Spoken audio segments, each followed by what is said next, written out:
So we're live today without Amy being organized. So we're going to have to, I'm going to do the introduction today. Fern's here with me and Edward is here with us to talk about his new books and his publishing company. Edward, thank you for being here today. Thanks for having me on. I know I'm not as pretty as the person that usually introduces the show, so I will try to do my best. Usually You're doing great. You're doing great. You need more energy, though. More energy. Well, you know, Channel I have the energy energy. I have. We usually start by talking about our weekends. I had a couple of pictures to show, but I'm not going to get to show them. Farmers markets started in Georgia this week. Farmers markets is a strange and vastly abundant thing in Georgia. It's been something since I moved here about 10 months ago that I've really loved, and they've started again. The winter's over here, Ed. You said it's 22 below where you're at? Well, Celsius, that's only like -6 or so Fahrenheit. So that's how that's this morning when I got up, that's what it was. It's nice. You have snow? Oh, yeah. It won't melt for another 4 to 6 weeks, probably. That's awesome. I did farmers markets this weekend, and then today, before the show, I hiked the mountain behind me. It was real beautiful, and I had a couple of pictures for you for that. But the funny thing about this weekend for me was at the farmers market, they had this big thing. It seems to be a thing here that I've never seen anywhere else in farmers market is Appalachian mushrooms, where people hiking the Appalachian picks mushrooms and then they sell them at the farmers markets. I thought it was quite funny, and I had a funny. You probably have to know like what kind of mushrooms to pick, right? Because I mean, aren't there some that are because they'll kill you in a second. Yeah, there's apparently a German proverb that says all mushrooms are edible, but some only once. Right. I like that. That's a good one. That's a good one. I like it. I remember before I pass it on to you guys, Ed and I have a connection. Harding University, Searcy, Arkansas. When I was in high school, I did a visit there with my church when I was in high school, and I thought it's a beautiful campus in a beautiful little town in a beautiful part of Arkansas. And I know the stereotype of the rest of the world about Arkansas is bad, but it's actually a beautiful place. It may be one of the most beautiful parts of it is some of the most beautiful parts of the whole country. Mm-hmm. And when I wrote down when I was in high school that I wanted to go to Harding University, the senior counselor called me to the office and said, "You can't go there."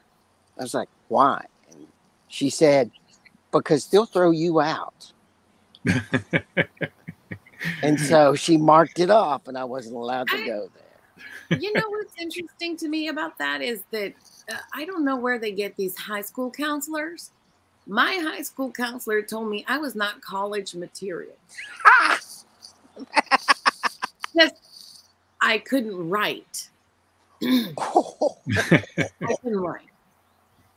And, you know, of course, I mean, I only have like 3 master's degrees because, you know, I stupidly didn't just do the doctorate, you know, when I should have. But I mean, you know, I definitely can do college. Well, what did you do this weekend, Fern? So this weekend was entertaining for me. I had a little problem with my voice.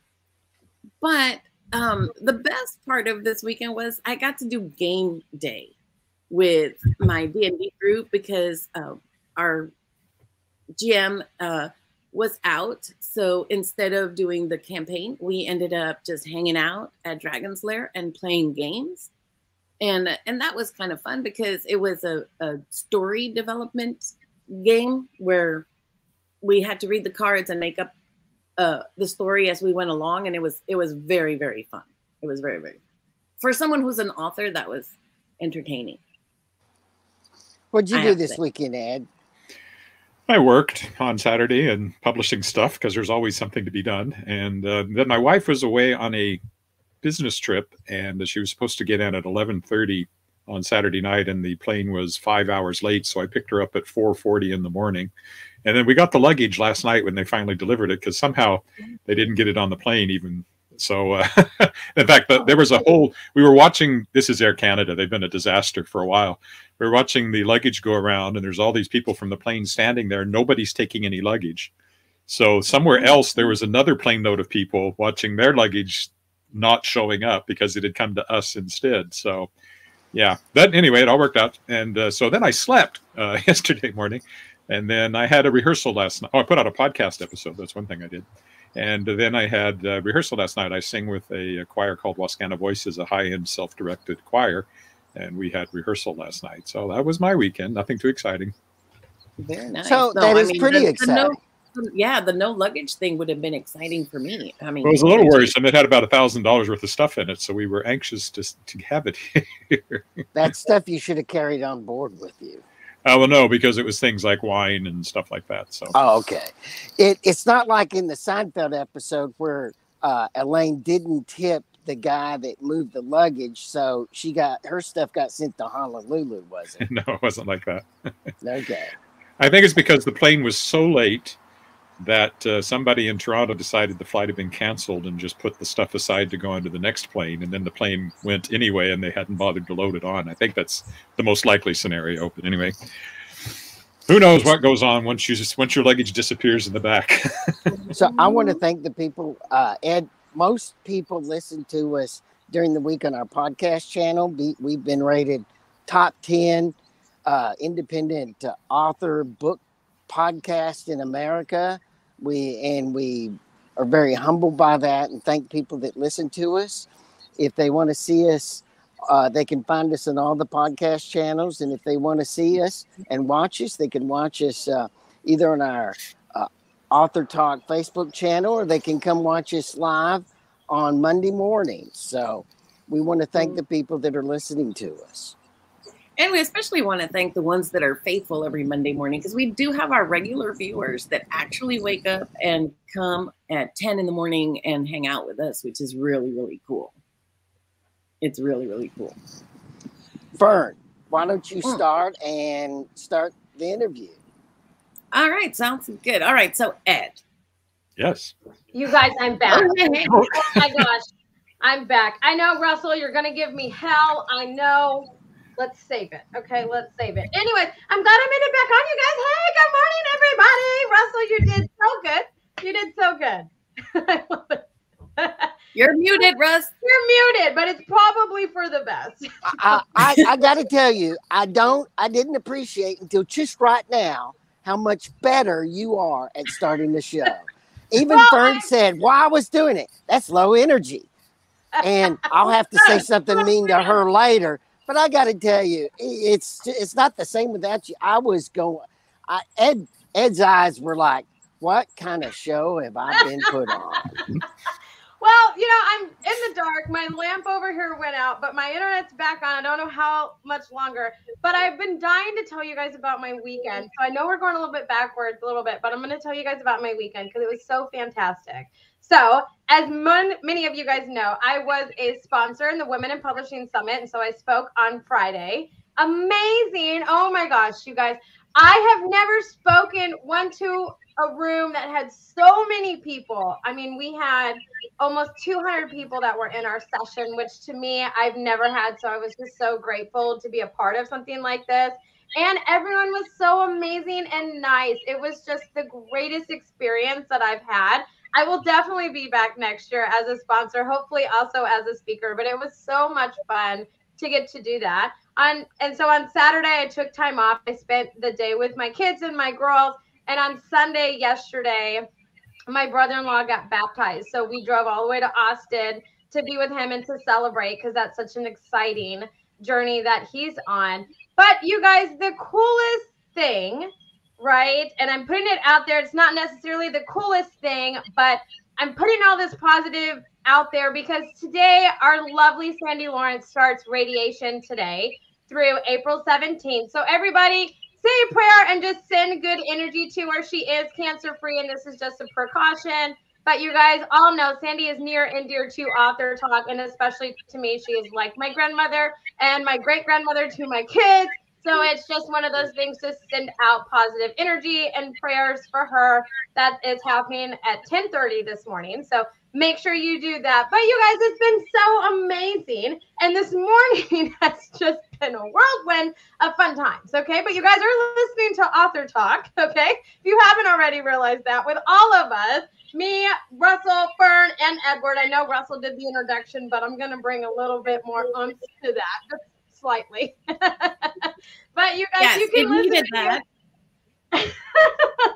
You can listen to us anywhere that you can find podcasts. Amazon Music, Spotify, Stitcher, Good Pods, Apple, Google, everywhere that you can. Hopefully I'm not lagging. I know I am on my end, but hopefully you guys can hear me reasonable time.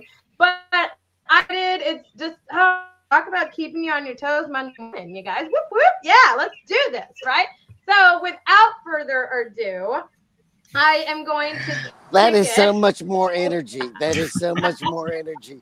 That is so much better than me. It's terrible to realize someone else is so much better at something than you are. And it is. Hey, thank you. You know what, though? It's one of those, you guys, I was pacing in my living room. I was like, holy crap. I'm going to keep checking. I'm going to keep checking. And then I was just like, boom, it's on. So we're going to do this, right?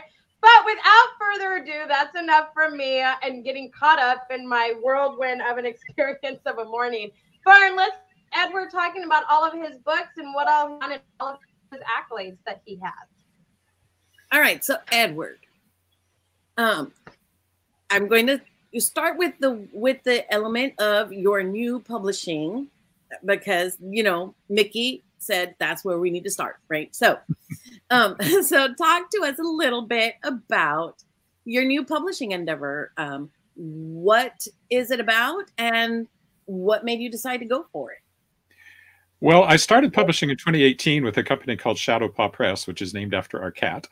And it started out largely, I had a couple of projects, a short story collection of my own, and my grandfather-in-law's First World War memoirs were my first two projects. And then because I've metaphorically killed a lot of publishers over the years, I have quite a few of my own books that the rights have reverted to me. So I was putting some of those out, but then I started increasingly publishing more people. And actually, I'm going to have something like 12 books coming out this year. None of them are by me. Very nice. They're partially reprints, and some of them are brand new works. So this is getting bigger and bigger. Shadow Paw Press just became part of the Association of Canadian Publishers. I've applied to be part of Literary Press Group. I don't know if I'll get in there, but that would give me access to distribution. So I don't know. And it's just me and the cat. So I thought, you know what? I really need to start another publishing enterprise of a different focus. And so I started Endless Sky Books. And Endless Sky Books is primarily a self-publishing assistance company. So people who would like to self-publish, but maybe don't know the first thing about it. The main bulk of that will be editing, because I'm an experienced editor. I've edited all kinds of books, and I started my career as a newspaper reporter and editors, and I've edited magazines. So I'm an experienced editor. So editing is part of that, but I can also do book layout. I can do cover design, not necessarily the cover art, but I can do the cover design. I know all the ins and outs of getting it set up on Ingram and Amazon, and all that kind of stuff, ebook platforms and everything else. So that's one side of it. But then I'm also offering for books that I have edited and that I think are worthy, because I am the publisher. There's an opportunity to come out under the Endless Sky Books label. They're still self-published, in that the contract is very much you can withdraw from this at any time and take the books back. And I'm not charging a royalty. It's a management fee. I will take a small percentage of any of net proceeds just to cover my expenses. But that will then be out under an imprint, and it will have additional marketing, my social media and all that. And Mickey, whom we've mentioned, represents my authors both at Shadow Paw Press and the ones that I will take on under Endless Sky Books, and he gets them interviews and reviews and stuff like that. So it's a higher level for people who are looking for that kind of thing. It's a bit like hybrid publishing. I don't really like that term, and there's a kind of a negative context to it in some circles. But it isn't quite hybrid publishing. It's self-publishing with help. So that's what Endless Sky Books is all about. Shadow Paw Press, on the other, it just carries right on. And there's lots of stuff I can talk about on that side, too. Yeah. So with your new endeavor, this would be where they kind of just pay the pieces of the process, right? Right. And then you are guiding them through putting it together for them. Yeah, it's I'm basing my rate at what is fairly common for similar operations here in this province of $65 Canadian. That's about $50 an hour. But I will do an estimate, give a cap, so that if I completely wildly underestimate my hours, I won't go above what I've said is the maximum that I will charge. And if I'm under it, I will charge under it. I think that's fair. I don't like the concept of saying, oh, it's just hourly, and then the hours pile up and there's no accounting for that. So I'm trying, and I am an author primarily, and I'm very author friendly. So the contract I created for Chautauqua Press Reprise, which is the one under which I do new editions of previously published work, and a lot of my books are coming out are under that side of things. The one author, Governor General's Award winner, Arthur Slade, he's been published all over the place. He said, I could tell you were an author when I read the contract. And this is a very good thing, because I think we need publishers that understand and are actually themselves authors. I think it makes a difference.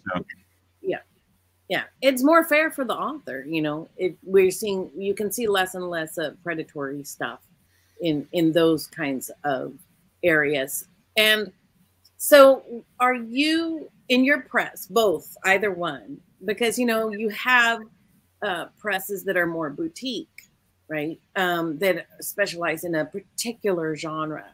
Are you looking for a specific kind of genre? Are you more open-ended, like just any genre of book is going to be good? Fiction, nonfiction, you know, what kind of works are you looking for?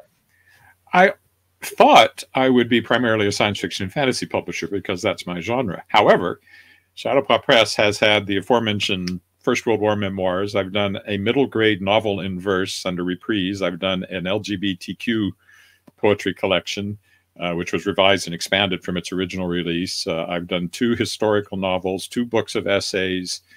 Coming up, I have a YA ghost story and another historical novel is coming up.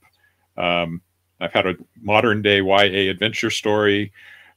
So I think you could say I'm pretty wide open. And under Endless Sky Books, I've only taken on 2 projects so far, though I have some more lined up. And we've got a poetry book, a Western, which I've looking forward to editing, a modern day Western, I guess you'd call it, and a book that's interesting because it was written by somebody who has died before it was published, but his wife wants to bring it out.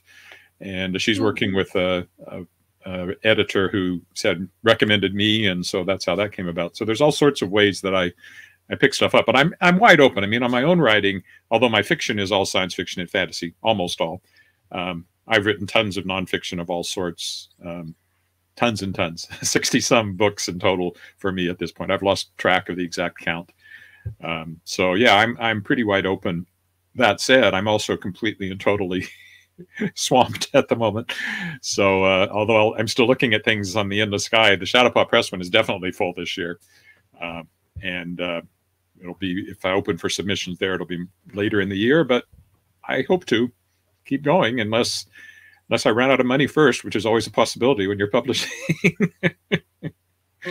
Yeah, I hear you. So when you are looking at the process of publishing, and this is something that, you know, is very important just for authors in general, and especially indie authors, you know, you talk about editing and that you edit, and a lot of people automatically go to copy editing, right? Fixing the typos and fixing the grammar and things. How do you feel about the developmental side of editing? And do you offer that to your authors in terms of, you know, working with the content itself and making the story stronger? Yeah, it hasn't come up much because I'm doing reprints of stuff that was previously published. That's very much a copy edit in most of those. Mostly if I have looked at something and said, I would like to publish this, so far what I have gotten, I thought it just needs, I call it line editing, not copy editing. So I do do suggest along the way, you know, this scene doesn't work. So it's kind of like, but it's not one of these massive, I'm just going to read it for the big picture and then I'm going to tell you ways to fix it. I don't usually approach it in quite that way. In a way, my editing is the kind of editing I'm used to getting through DAW Books, my major New York publisher, Sheila Gilbert, who's been my editor for the 12 novels I've had through DAW. Her style of, I guess you'd call it development, but because I did end up adding like 20,000 words to novels after I talked to her. So I guess I'm sort of on the borderline there. I don't think of it as what I do as developmental editing, and I don't think that's where the focus would be. Generally speaking, I want something that comes to me that's pretty darn good because I don't have time. So the line editing is something I'm very comfortable with. I've done a lot of mentorship and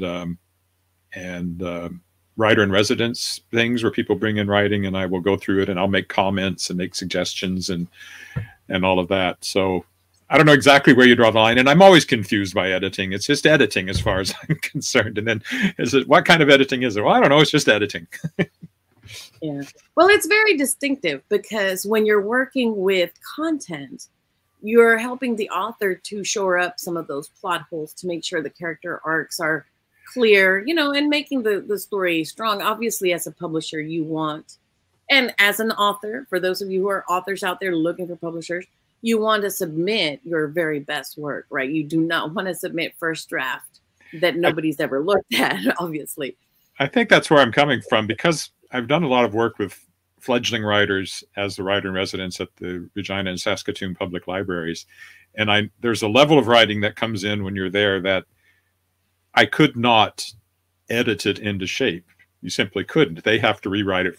And they don't actually have the skill yet to write something at the level at which I want it to be. So that's the sort of thing that just gets rejected if you send it to a publisher. If you're getting developmental editing from a publisher, it's because they really believe in the story and they just want to make it better. So where I am, that's even on In the Sky Books, where I'm offering self-publishing assistance, I don't think I would say that I'm offering developmental editing. There'd be some aspect of that. If I saw a gaping plot hole, I would certainly, and I have done that, but I'm looking for the stuff that I'm editing, I hope is at a very good level to begin with, because otherwise it just takes too long and the expense would would go up quickly for the author. Yes, yes, that's where the most expense is, right? Is in definitely the editing, yeah. And one of the things that we always encourage our viewers and authors who are authors to do is to hook up with like critique groups and good critique partnerships where they can get that help when the draft is in that very early stage, you know, before they send it off to pay the big bucks to an editor, right? An editor. So you've got your, yeah. So I was just going to say, I'm always a little, because in my own writing career, which started a long time ago, I have never in my life paid to have anything edited. I have never had a critique group to be part of because I lived in a small town in Saskatchewan and the only writing group was elderly women writing about their depression experiences. I didn't think they'd like my space opera stories. So I've always been kind of this one man. I had to figure it out myself. And so it's a different world now. And I sometimes feel myself a little like, why should you pay me for editing? I never paid anybody for editing, yet at the same time, I think I'm offering a service that is worth paying for. So I don't know. Well, it's weird. I think Russell would agree that it is definitely worth having a good editor, even when it's life and death. Some editors throw pages at people, apparently. But and the joke there is, Fern was my editor in my next book. And at one point, she actually did throw 3 chapters at me. Said she would, because we were struggling with something. And she got tired of telling me. So she actually threw the pages at me. I was okay.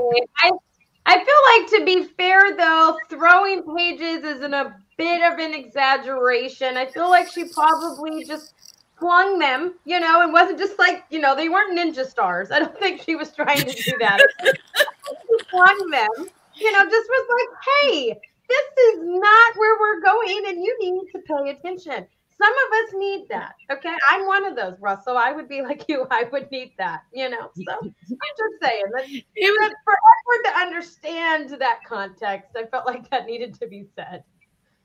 Yeah, it was an entertaining and fun day. But I tell you what, you know, sometimes when you're coaching, and really that might be where this is, when you're coaching with authors and you're working their craft areas, sometimes authors are stuck in a craft zone and they need something to push them past that craft zone to up their game.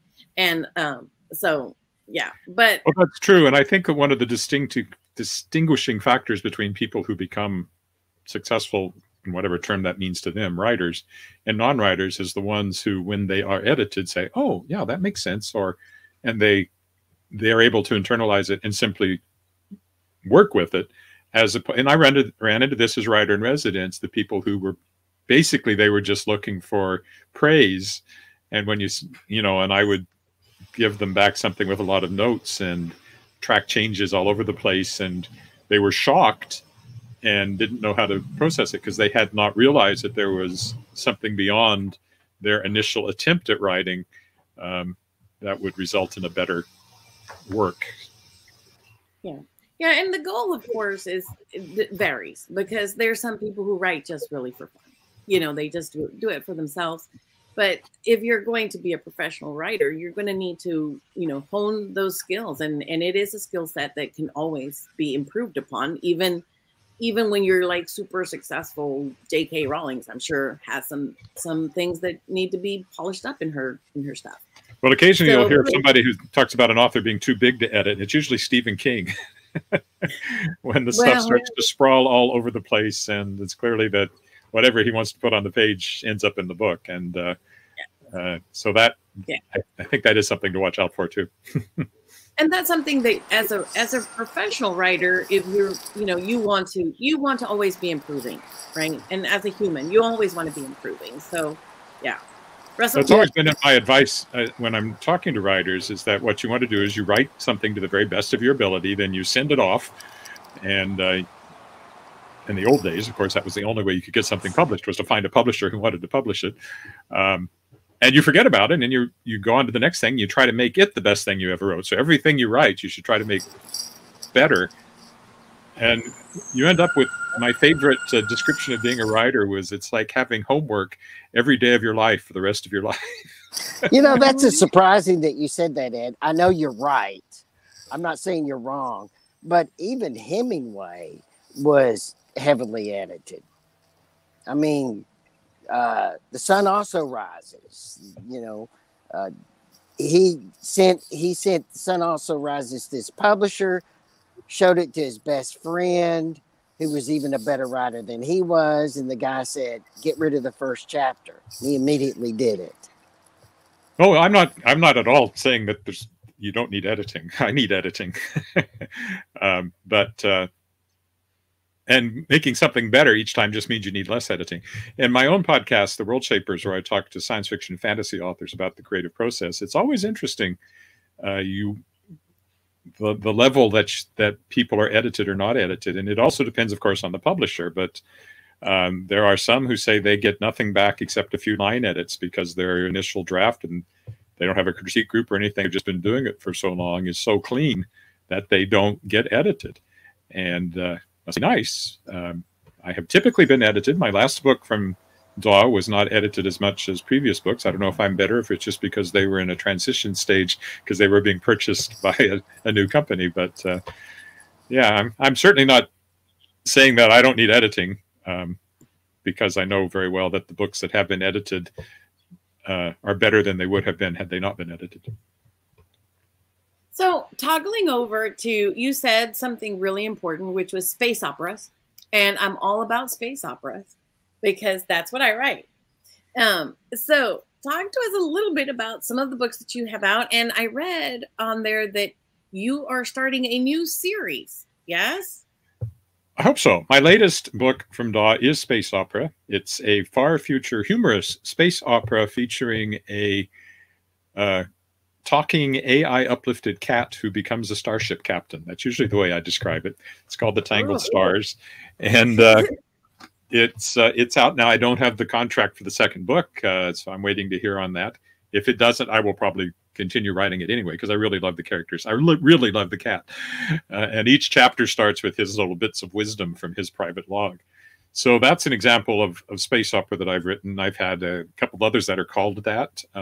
My fiction has gone from science fiction to fantasy, back and forth.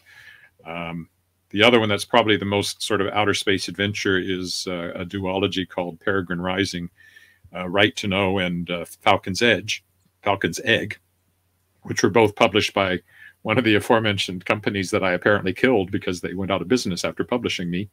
I try not to take it personally. So they've come back to Shadowpaw Press. But so I've done quite a bit of that over the years. And I also have these anthologies that I put out, and there's quite a bit of space opera in them, depending on the author. So it's certainly a genre that I love. I don't write in it all the time, but I do write in it. And my newest one is indeed, I would definitely call it space opera, because it's mostly set in the solar system, but then we get out of the solar system at the end, and so you've got starships and combat in space and all that fun stuff. And so when you're writing space and sci-fi like that, do you do a lot of research? Well, as required. I have a pretty good grasp of the basics, but I will look up what I need to. So in Right to Know, for example, I have a whole book back here that I found about what would be involved in creating a starship, a generation starship, which is what I had in the ship. And there were interesting things that then fed into the writing. So one of the things was in a hugely complicated structure like that, maybe kilometers long and diameter of a kilometer or whatever, and it's spinning and all that. You could expect something to break like every 2 seconds. Somewhere on the ship, something is breaking every 2 seconds.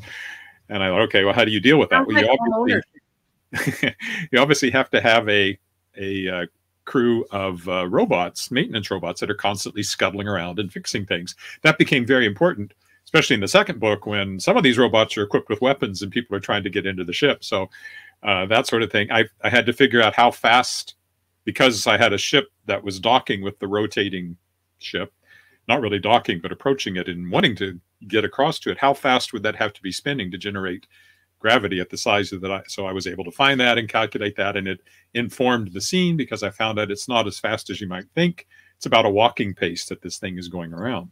So you could successfully get hold of it. So all that sort of thing feeds into the story, but I tend to research it as I need it, not up front. And a lot of it, of course, is just hand waving. So in the Tangled Stars, I had this interstellar transportation system called the Multiverse Adjacent Space-Time Tunnels, or masts, which I just, oh yeah, well, it's like there's this little space between the multiverses, and you can squeeze into that and then pop out back into your universe wherever you want. Makes perfect sense, right? Yeah, so a lot of it is what we call hand wavium.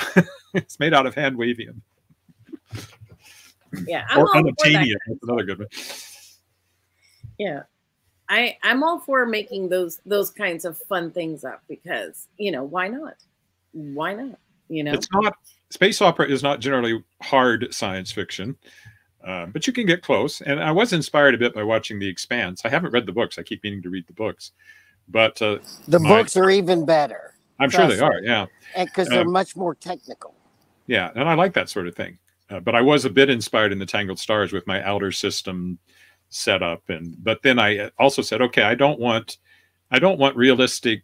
I need artificial gravity. I don't even want acceleration. I started doing it where you have the acceleration would push you to the back and all that, and then I thought, no, it makes it too difficult for the kind of story. And if I'm going to have multiverse adjacent space-time tunnels, then surely they also developed some form of artificial gravity.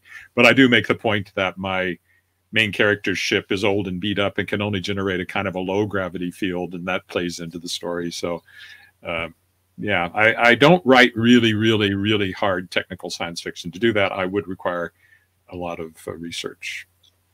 Yeah. Yeah, I really like, okay, so are you a Star Wars fan? Oh yeah. More of a Star Trek fan, but I like them both. Both of them are good. Both of them are good.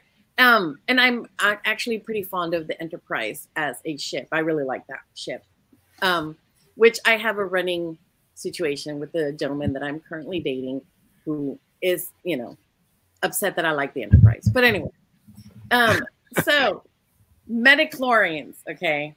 We didn't need the midichlorians, did we? I mean, no. Did we really need a reason for why Jedi can do what they do? No, because I was 100% okay with Space Wizard. Yeah, and they did it, and then have they mentioned them since? Like, well, apparently in Mandalorian, that's the reason they want the little baby, right? Because he's got a lot of midichlorians, and so they're like. Oh, spoiler! I haven't got that far yet. You haven't gotten that? Oh, okay. I won't do no spoilers. But that's they're getting little Grogu's blood. Okay, they're getting his blood to do something. We don't know what, but anyway, yes, we didn't really need the midichlorians. No, I mean, I was 100% okay with Space Wizards. Okay, Space Wizards. Yeah. And I thought when Star Trek Discovery went into the whole space fungus thing that somehow gives you this weird network of getting around, I just thought that was stupid. Yeah. And tardigrades figured in there somehow too. I don't remember how that worked. It was just weird.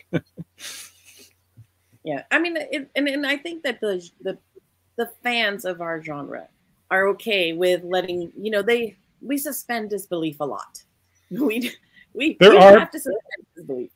There are fans that really, really, really love the hard SF and will take exception. I'm one of those guys. I love the technical. I do too.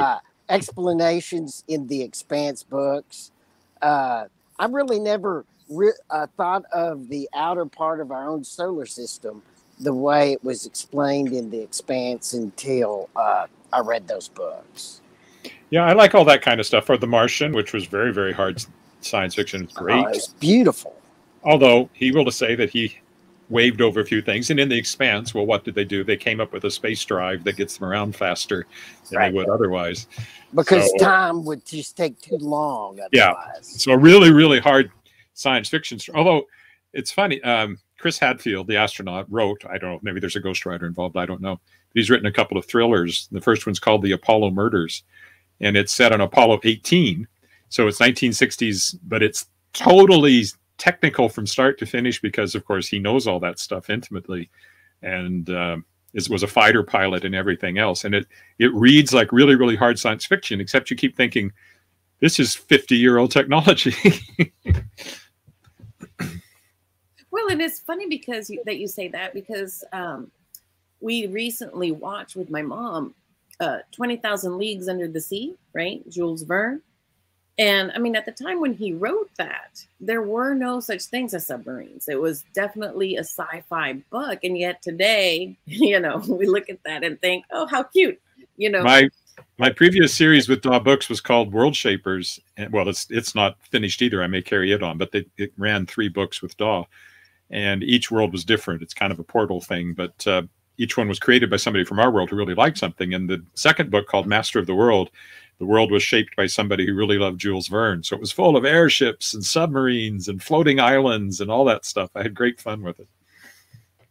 Yeah. I mean, and what a wonderful thing, I mean, to look back at the authors who began our genre, right? Who imagined these magnificent things that could happen in the future. And now some of them are real and not the way they thought they were going to be. And a lot of Verne, we aren't even aware of it because he wrote in French, of course. There's tons of books. When I started researching it, I'd never even heard of some of the books that Jules Verne wrote and some of the stuff he came up with. So, yeah. So you enjoy the sci-fi, the fantasy, and the space opera, but you also mentioned that you like to write in other genres. So what are some of the other genres that you enjoy writing in? Well, I mostly write in nonfiction, so I don't know if that's a genre as itself, but I do enjoy that. I started my career as a newspaper. My degree at Harding University was in journalism, and I immediately was hired by my local newspaper, the Weyburn Review, at the age of 20. By the time I was 24, I was the editor. So that was the first 8 years of my career. So that was a lot of interviewing, and I wrote a column and, you know, millions of words coming out. One thing about working at a newspaper is you don't get writer's block because the paper comes out whether you've put anything in it or not. So you'd better have something in it. And yeah, I got started writing. So my first published book was actually using Microsoft Publisher for Windows 95. And my second published book was using Microsoft Publisher for Windows 97. I'm still waiting for Spielberg to make a movie. Oh, well. And I wrote a bunch of computer books for a while, and then I got into writing children's nonfiction for like the library market through an educational publisher. And then I wrote all sorts of stuff. I've written biographies of Janis Joplin, Johnny Cash, Andy Warhol. I was stuck in the 60s for quite a while, actually. That was not a bad place to be. What was the research for Janis Joplin like? Well, of course, I'm writing a book that's about that thick. So I'm working from secondary sources. So I was looking at other people's biographies of Janis Joplin and newspaper articles and things like that, and drawing it in.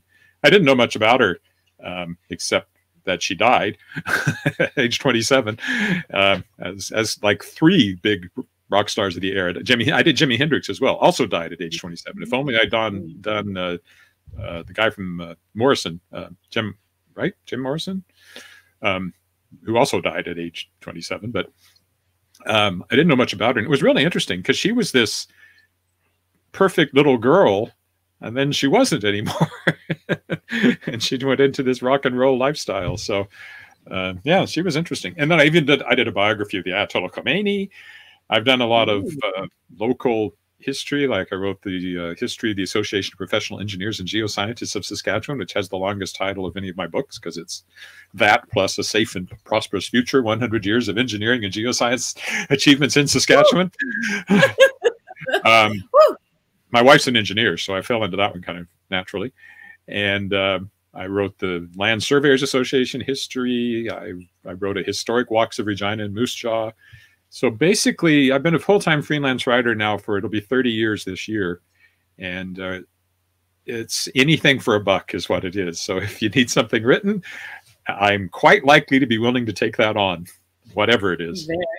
There might be some restrictions there, but. Well, we want to say thank you for coming on our show, because I know time is nearing, and we're going to get the evil eye from Russell in a few minutes. But yes, we wish you the very best with everything you're doing. I mean, it sounds really awesome and very exciting. Very exciting. I keep busy.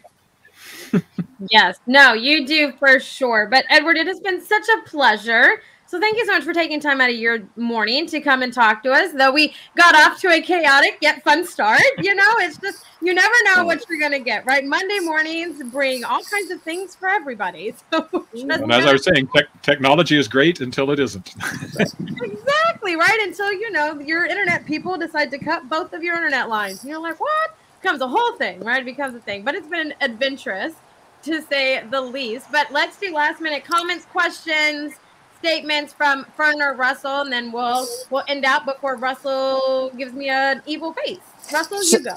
So when you were going over all the things you've written over the last 30 years, that's why you don't need as much editing now, because your experience has just refined your writing where you're able to self-edit, don't you think? Well, yeah, I mean, millions and millions and millions of words at this point. And it comes out of my fingers, and it's usually in pretty good shape. And if I by the time I've done a couple of passes through it myself, it's pretty clean, I think. So I believe it. That's Hemingway wrote that he really believed that his newspaper writing is what really refined his ability to do that. I would have to ask you, for everyone on the podcast, would you tell people where they can find all your books? Well, I'm available everywhere. If you Google my name, I'm the first 3 pages of Google results, I think, as a writer. Wow. So I'm on, all my books are everywhere. They're on Amazon and wherever you like to get them online. My publishing company is shadowpawpress.com. So that's all there is to that. Endless Sky Books is endless-sky-books.com, because without the hyphens, you get Endless Sky Books.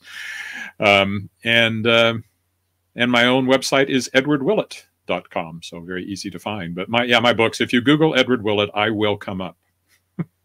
I love it. The first 3 pages, man, that's incredible. Well, most of the first 4 or 5, but the first 3 are pretty solid, just me. Definitely the first 3 for sure. I love it. I love it. Vern, what about you? Just to say thank you for coming again, and I'm excited to see what your press brings forth. Some cool new voices. We need good publishers out there that will help guide new authors and and bring new voices out in the industry. So congratulations on that. Thank you. I'm excited to see what comes my way. Yeah, well, we're excited to see that and to have you back on to talk about all the amazing things that are going to come and all the amazing authors that you're going to publish this year. So we're excited to have you back. But Edward, thank you for taking time out of your morning to talk to us and putting up with the chaotic start that we had, because it's definitely fun. You guys, if it's not kids or my dogs, it's something technology that happens to me. But we hope everybody has a fantastic Monday, a great rest of your week, and we cannot wait to talk with you guys next week without any complications or issues by any means. But until then, bye, everybody.